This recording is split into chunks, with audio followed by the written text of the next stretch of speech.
Hi guys, so this is Teacher from MS Hot Tips.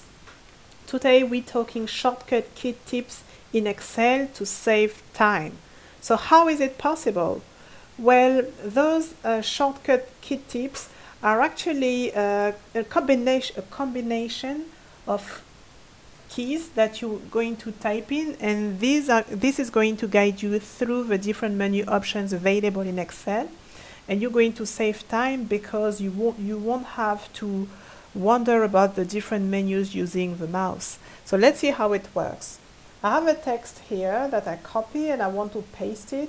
So instead of taking my mouse and going through the different menus, I'm going to activate those shortcut key tips by pressing the Alt key.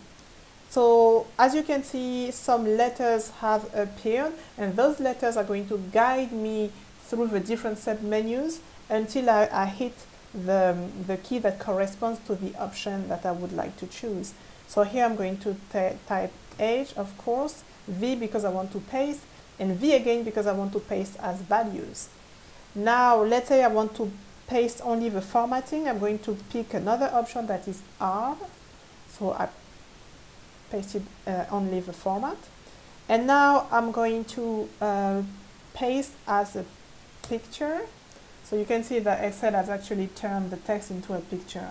So that's only example of what you can achieve with those shortcut key tips. Keep in mind that of course you can memorize them, in the end actually become addicted, because once you experience how useful these can be, you're not going to be able to do without them. So that's all. Thank you guys, and I'll see you in the next video.